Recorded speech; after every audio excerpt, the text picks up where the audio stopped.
So, I love Breath of the Wild.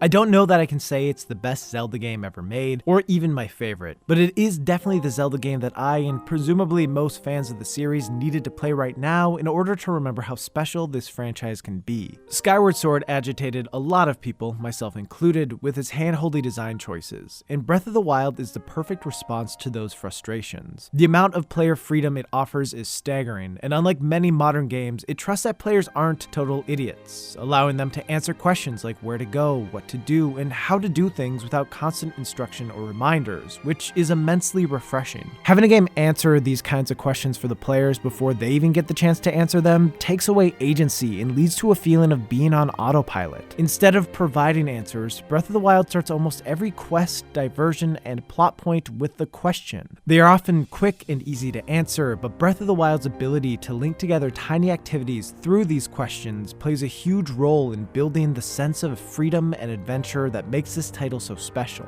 Journeys are intrinsically focused on finding answers, whether they be about the world, oneself, or anything in between. And giving players the opportunity to constantly answer questions leads directly into the theme of adventure.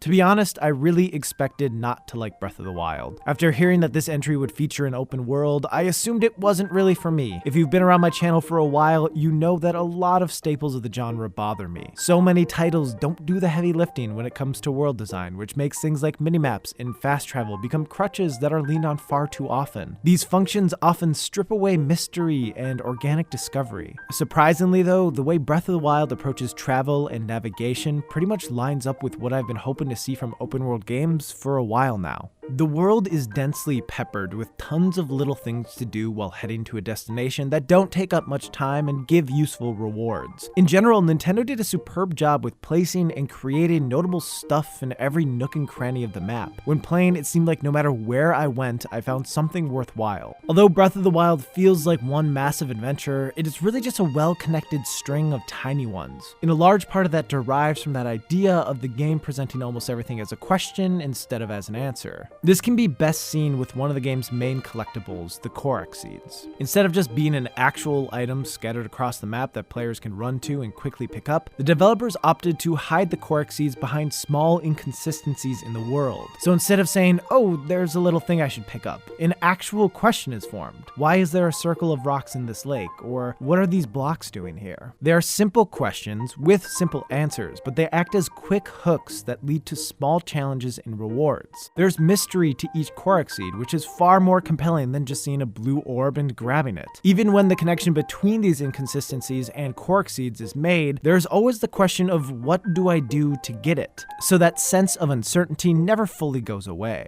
This same idea is also exhibited by the way quests, especially side quests, are approached. During side quests in most open world games I've played, an NPC will give the quest and then a waypoint will appear on the map showing where to go. However, in Breath of the Wild, more often than not, NPCs will either give a riddle or point in the direction of a landmark for reference. From there, it is the player's job to figure out what it means. Instead of having the game do all the work, the player actually has to figure something out, which unfortunately in this day and age is not a given. Turning these things into questions may seem simple, but it ends up being the difference between following a trail of breadcrumbs and actually engaging in a world. It gives a hook that players want to follow, and frankly, it makes players feel smart for knowing to follow it. This makes navigation center around following mysteries and solving them, opposed to following a waypoint or a line on the minimap. In general, the way Breath of the Wild approaches assisting the player is incredibly effective.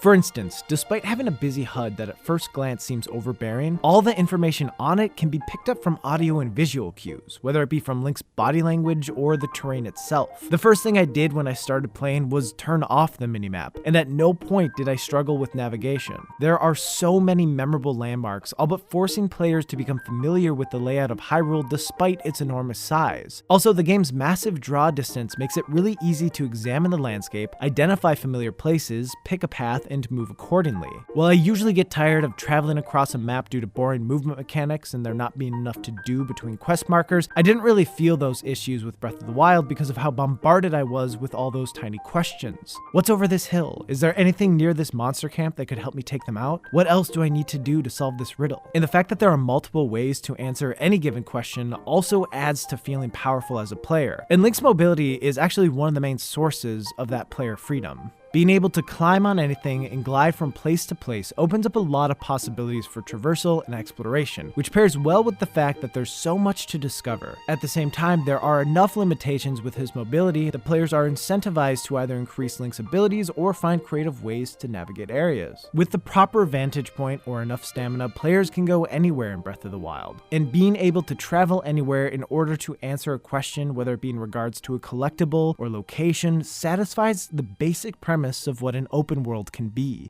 The biggest question presented in Breath of the Wild is how are you going to defeat Ganon? And the fact that the answer is not exclusively complete the main quest is kind of amazing. See, I've noticed a lot of open world games have stories that don't really need an open world to be told. Because of this, in many titles, I often get railroaded by the main quest and end up missing out on things that don't affect the primary objective. For example, in The Witcher 3, the main quest is extremely compelling. Geralt needs to find his adoptive daughter Ciri before the people pursuing her do. This raises the stakes and gives Geralt and the player a strong motivation, which makes for an interesting story. But at least for how I approach games, it doesn't really support the elements of open worlds that make them captivating. The fun of an open world comes from discovery, but The Witcher 3's story constantly calls for urgency. So I rode right past the interesting things sprinkled throughout the world, forgoing exploration in favor of completing the story. Which is a shame because The Witcher 3's world and main story are both incredible, but they don't really work in tandem. And I'm sure that plenty of players have the ability to not focus too much on the main quest and be able to enjoy the diversions. And that's awesome for them, but it doesn't really work for me. In general, it seems a little backwards to not create a story that supports the world it takes place in, which has led me to want an open world game that doesn't have such a strong story. One where the world and exploration of it directly supports the main quest, and Breath of the Wild does this better than any open world game I've played. The main objective is simple: defeat Ganon. The best way to do this is by getting more powerful, and there are a handful of main quests that help players do that, but the completion of those quests is not necessary. This opens the door for players to choose how they want to take on Ganon, like primarily searching for the choicest bugs and food ingredients in order to make a ridiculous amount of elixirs and recipes is actually a viable, albeit impractical, approach to beating the game. And that's incredible. Almost every diversion and side activity supports the main goal of getting stronger, whether it's completing trials in order to get more health and stamina, doing side quests to earn money and get better gear, raiding monster camps to get useful weapons and materials, or finding Korok seeds in order to increase inventory size, and more importantly, to stop getting the notification saying there is no more room for weapons. Which, by the way, is a really obnoxious way to push the player toward wanting to keep searching for Koroks, but also an effective one. There is this powerful sense that everything is building toward a single effect, and that no matter what you are doing, it is the right thing to be doing. To me, that is how an open world game should feel, and that is why this one has struck such a chord with me. It asks the question, how do you want to do this? And you actually get to answer that however you want. The fact that this is the game we got is pretty amazing, considering that Skyward Sword received nearly universal acclaim from review outlets, which most developers would take as a sign to keep doing what they're doing. Instead, Breath of the Wild is pretty much the exact opposite of Skyward Sword, at least in terms of how it handles progression and direction. And this seems to indicate that Nintendo prioritized the feedback of actual fans over the countless reviews that performed endless fellatio on what amounted to be an okay game. With all that said, Breath of the Wild is certainly far from perfect. The hooks of the Korok seeds and trials definitely see diminishing returns near the end of the game. It would have been nice to see a few more types of rewards for side quests, completing trials, and finding Koroks, because there got to be a point where I didn't really need more hearts, stamina, or inventory space, which made those mysteries less interesting to pursue. It also would have been nice to see a little more diversity with the trials. For instance, they could have taken a handful of trials, combined their elements together, reskinned them, and placed what would feel like a traditional Zelda dungeon at some random random spot in the world for the player to stumble upon. Having a few of these bigger trial dungeons around the world could have led to some really interesting quests and provided another type of reward. However, Breath of the Wild's shortcomings are hard to focus on because of how many things it gets right. Ultimately, most of my complaints can be boiled down to that this game I spent an incredible 50 hours with didn't have enough stuff to make me want to play for 100 hours, which obviously should be taken with a grain of salt. On the whole, Nintendo really outdid themselves.